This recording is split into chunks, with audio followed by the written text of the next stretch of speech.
you for turning back in. My name is Fonny. In my channel, I talk about plants that I've collected.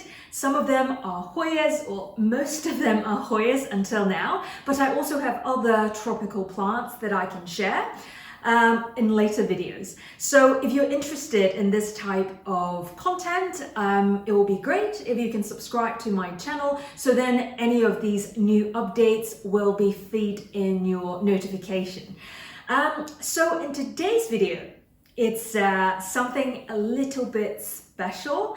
It is related to my first import from Thailand.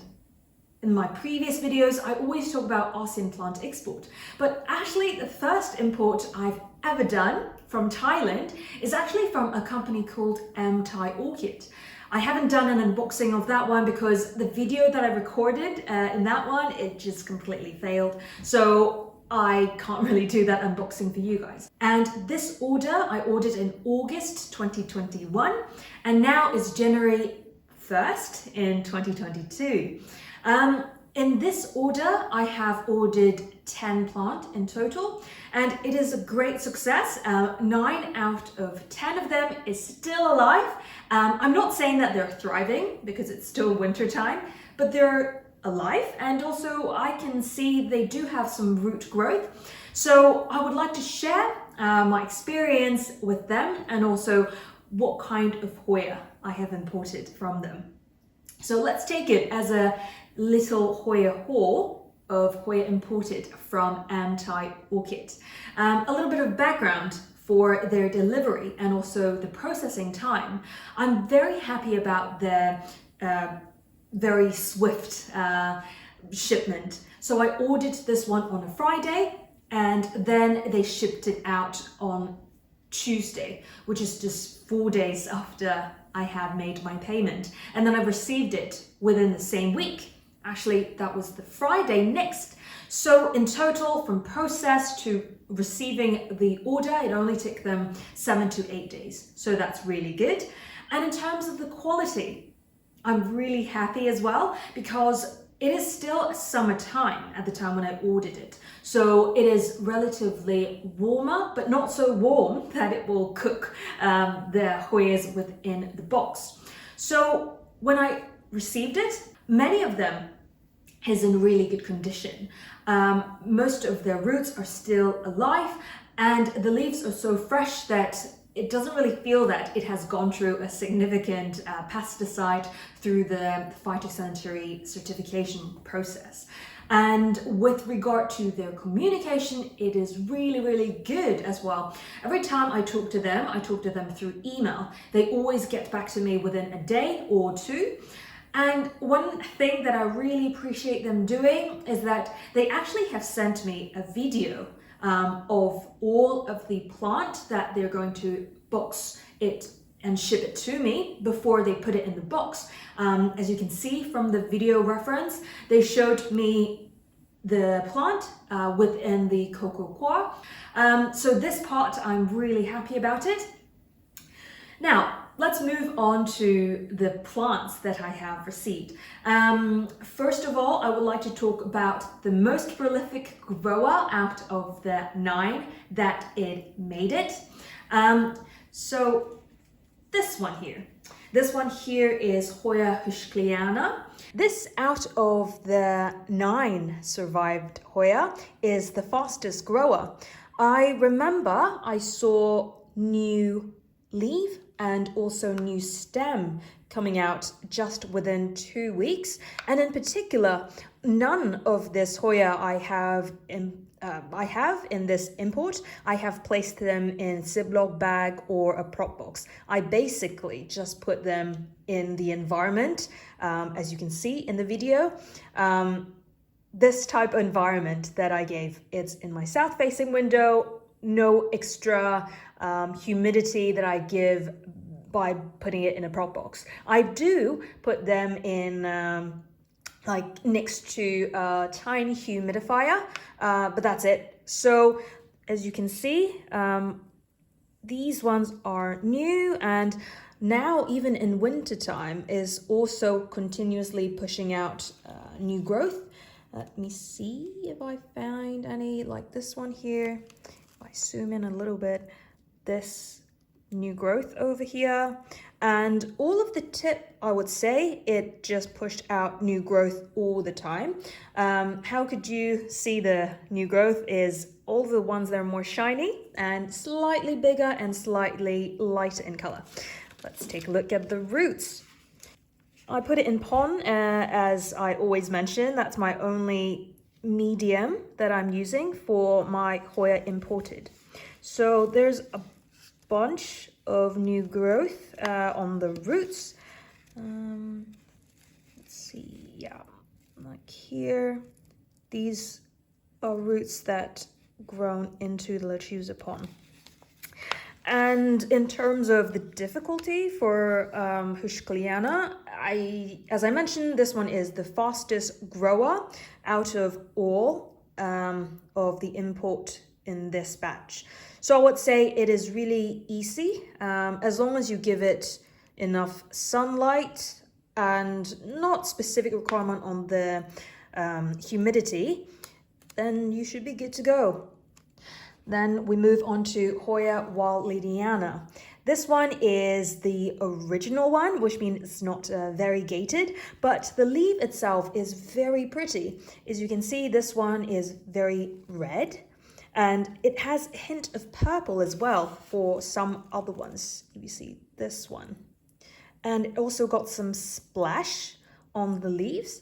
And I would say this plant is very pretty when it comes to the color combination. Even though this one is not a very gated plant, it has so much color within a single leaf. Like as you can see here, it's light purple and pink, and then you got these really nice splashy color.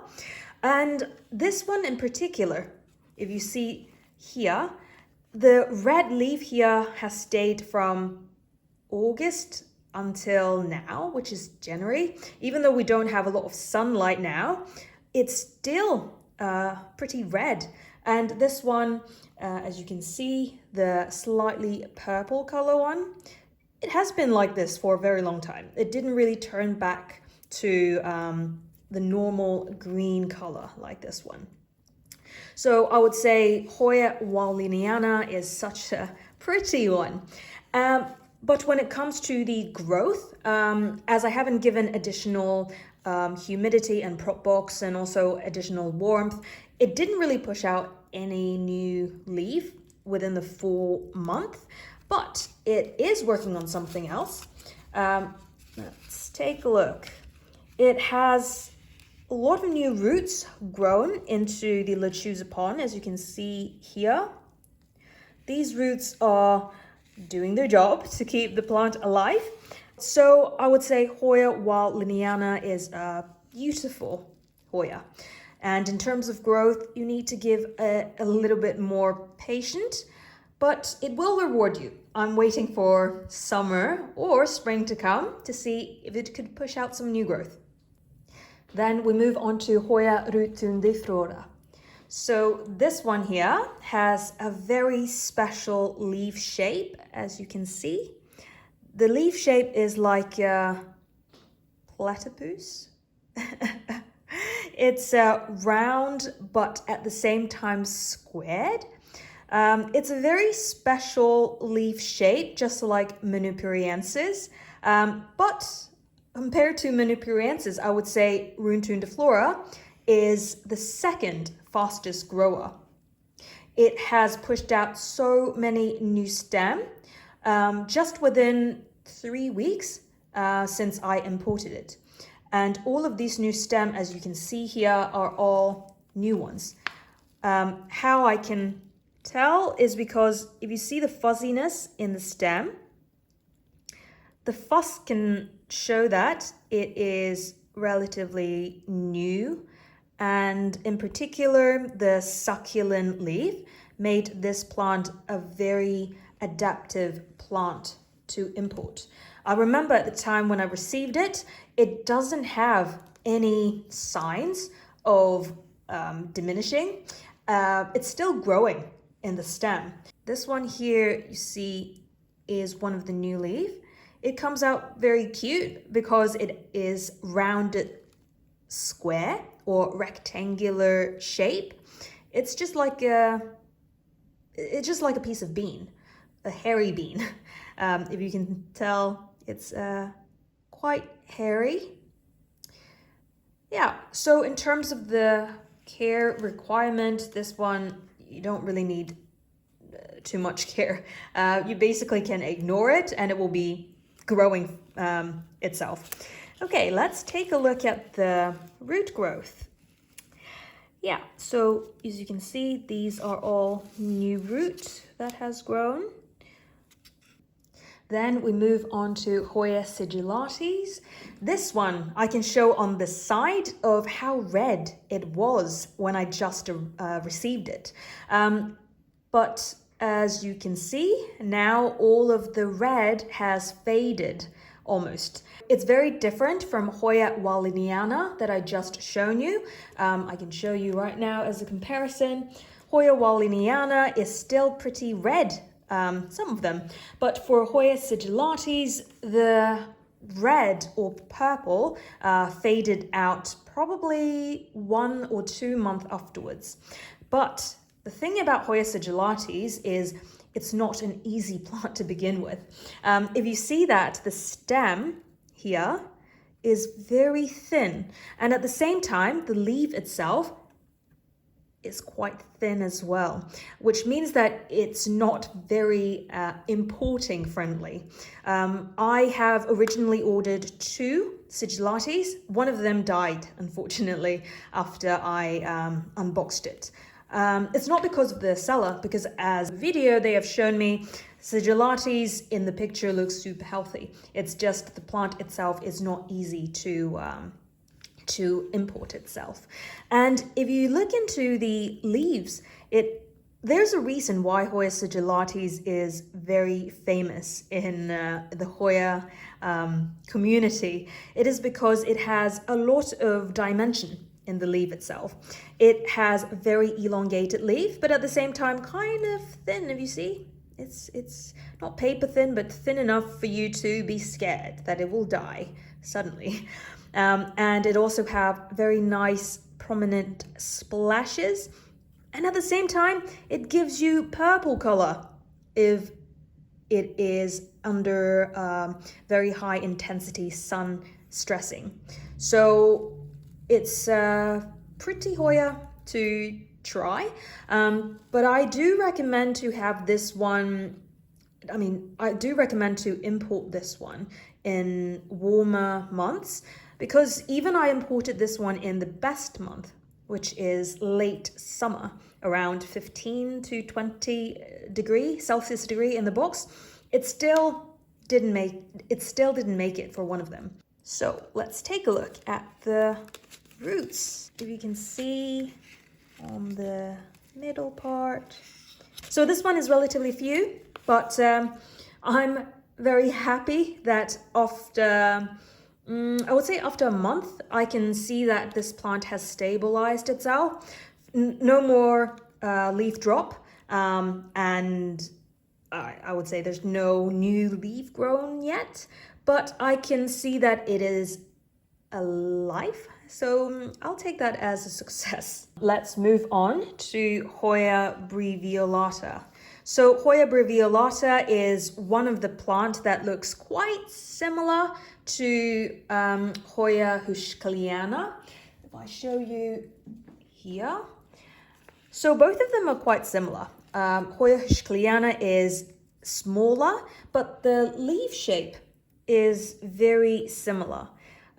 It's kind of like slightly oval, but at the same time, it's very green. So these two, I would say it's not very different. This is a smaller version, this is a bigger version. And obviously the flowers are different, but just on the leaf perspective, they're quite similar. All right, then let's take a look at Hoya Brevialata. This plant does not push out any new growth in the first, I would say in the first 3.5 months. Didn't see anything, no leaf drop though, which makes me happy that I know that this plant is living, but nothing that is as prolific as the Hoya Heuschkeliana, but what I saw just today, actually, when I take this out, there are some new growth. There are some new growth finally pushing out. And I also found there's a new leaf here. Let's try to take a look at the root and see what's underneath there. Yeah, there are some roots. Not a lot of growth from the root perspective, but hopefully they are some inside to the choose upon, just not right next to the edge of the pot. Then we move on to Hoya GPS 735. This one here. Again, if you take a closer look, it looks like the same as Hoya Brevialata. The shape and the size is so similar. Look. However, the color is different. This one here is Hoya Brevialata. It is darker in the shade. And this one, Hoya GPS 735, it is a lime green color. So that's the difference. And obviously the flower is not the same. And also the texture. If you look at Hoya Brevialata, it's a thin leaf type. It's very thin. But if we compare this one to Hoya GPS 735, it is much thicker. And yeah, you can't really tell the thickness from the video. I tried my best to do it, but this one is thicker, and also it has not as smooth in the texture. And if we talk about Hoya GPS 735, it's easy Hoya to take care of, I would say. This one is one of the few, I would say most of the Hoya I'm showing you today, none of them even have a leaf drop after I have potted it into the choose upon, right after I received them. So this one I have not experienced one single leaf drop, and when it arrives it is really healthy, both in the stem and also the root condition. So I will assume this particular Hoya to be an easy one to import and also take care of. And in terms of the growth, unfortunately there's no growth on new leaf yet, but I think they do have some new roots. Let's try to spot. Yeah, that's a bunch of root over here. I think it used most of its energy to push out root growth instead. And also it could be a good easy one for you to try out as well. And the tendrils are very long. I haven't even chopped this tendril because at the time when I received it, I just think it's a very healthy plant. I didn't chop this entire tendril, and it actually made it. It survived, even though it's a long one. And the two peduncle that comes with it, it is also still alive. And it's such a long peduncle. You see, it's almost like the length of half of my hand. I have another one. This one is even longer. It's like is the length of my hand. So it's an interesting one. Then we move on to Hoya Endauensis. I ordered one Endauensis, but it's such a big plant, so I just put it into two different containers. As you can see here, Hoya Endauensis is a special type of leaf shape. It's a leaf that got ruffles on the edge, and at the same time, the leaf, it's very hard. It's very succulent. It's not very thick, but it's like paper, like cardboard paper, I would say, for the texture. This one here, once again, it's not growing any new leaf in the past almost 4 months. What I have seen is that for this particular plant, it was very lime green when I received it. But when it acclimated to my environment, it slowly turned the color back to darker green.